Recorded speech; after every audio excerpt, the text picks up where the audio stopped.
Good afternoon and welcome to another episode of Lots of Options. Here at Lots of Options, we try and make money in two different ways. Basically, directional movement, which is typical of most stock traders, although we use options to accomplish that directional movement, whether it be on the bullish upper side or bearish lower side. And we also try and make money in the form of weekly dividends, which they don't happen on regular stocks. Some stocks do pay monthly dividends, but dividends, like everything else, are, at the whim of the board of directors of the particular company. With regard to our trades for this week, we found basically 7 or 8 credit spreads, and we also found a few directional spreads, but I'm going to go over the credit spreads in this morning's broadcast. First trade, Pepsi, 115, 120, well beneath, as you can see, the 40 period moving average over here and the 20 moving period VWAP, which is the volume weighted average price. Therefore, very safe. In fact, as I'm looking at the chart, it looks like it might be a setup for an iron condor, a double credit, which basically would put us in the 145, 150 range and the 120, 125 range, or 115, 120 range. That would be a trade I'll be looking at tomorrow based upon this chart that we're looking at right now. Google, another one of our favorite stocks. Let's take a look at Google for a second. In terms of Google, what we can see here is that, yes, the stock did finish a little bit lower, and we had this tremendous gap, and there's a very good chance, since markets don't like gaps, that this gap will fill. But this gap is well above, as you can see, the 20 period VWAP and the 40 period moving average. Therefore, what we're going to be looking for here is another credit spread, probably I would say in the 1150 to 1200 range, taking it right at support, because that 40 period moving average should act as support. Plus we have the VWAP still on top of it, and we had a nice boost after earnings. So again, we brought in credit on Google. We also brought in some credit on AMD, and I expect to bring in more credit this week on AMD. Even though we're moving down, and I anticipate taking possibly 2 trades on AMD, one, a directional, bear spread in terms of basically looking for lower prices, or we may simply just use the SPX or the SPY, which are the 2 weaker indexes at this point in time in terms of trading indices, with the NASDAQ still holding up pretty well. The NASDAQ 100 in particular, the NDX, we do have some divergence in there. But what we have for right now in terms of AMD is we picked up credit on the 39.44. So basically it was from over here to right about over here beneath the 45. And I think we should be able to get another credit right in there this week as well. Then we got the triple Qs. Triple Qs, again, we're still trading above the VWAP over here, and we are still trading above the 40 period moving average. Therefore, technically speaking, as far as I'm concerned, we're still in basically chop mode, as you can see from here, to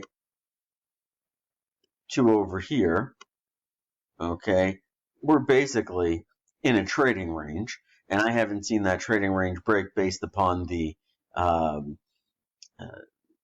directional movement, over here. Now, if we got beneath the VWAP over there, roughly around 210, maybe 205, I would certainly consider taking a short position on the triple Qs or the NDX, probably the NDX, because we get more bang for our buck on it, but maybe the triple Qs as well, while looking at that trend line. And that trend line will certainly act as support, but the bottom line is we can still pick up credit right over here in the 190, 195 range and make a nice amount of money. And we can also probably pick up more money in terms of an iron condor going at 225, 230. I don't see too much risk here with regard to this particular pattern. I see this as being basically a trading range and us being in chop mode. With regard to Apple, we picked up credit on Apple as well. Now, Apple's an interesting situation here. It held up pretty well in terms of Friday's decline, which a lot of people may say is the end of the bull market and the bear market. No one's really sure. And to be honest with you, no one ever really knows where the market is going. Therefore, trade what you see. Don't trade what you believe. And certainly don't trade what you want to believe in terms of wanting a stock to go down and hoping and wishing and praying that it comes back or goes in one direction or another. Therefore, I would certainly take a look at that. Okay, with regard to what we have in terms of the XLK, we make credit there as well.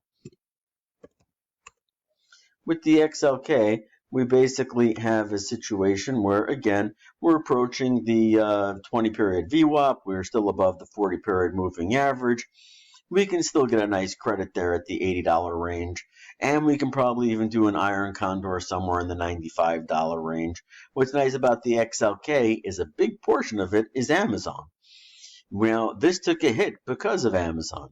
So if Amazon comes back, and ultimately, we'll see which way it goes. It was down 130, 140 points on Friday, but let's see what happens to it on Monday.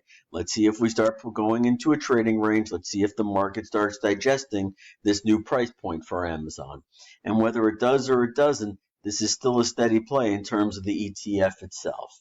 And then we had 2 trades on the Spider, which is one of our favorite ETFs to trade. And with regard to the Spider, we've got that inverted hammer, which people talk about a lot, but I don't really see the big deal in it. To me, what I see is I see a nice trend line coming up right over here. And if we break it, again, we're going to be looking to take shorts.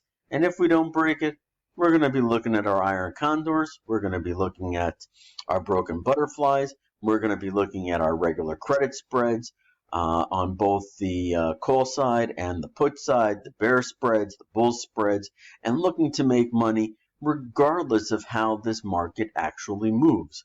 Again, with the bear spread and the bull spread, we have the ability to make money even if the position does not move very much in one particular direction. For example, on the SPY, when we were trading the 245s, 250s, the market would have had to trade down all the way down to 250 from 282. That's a 32-point move. So in a 32-point move, we were still able to secure ourselves in terms of what we had to wait for in terms of, God forbid, losing our credit for what we got paid in terms of taking the risk on that credit spread. And again, we got a nice little top in here. That means you could probably go to 295, 300 in terms of being on the upper end, and being at 282 takes away some of that risk with Friday's downturn.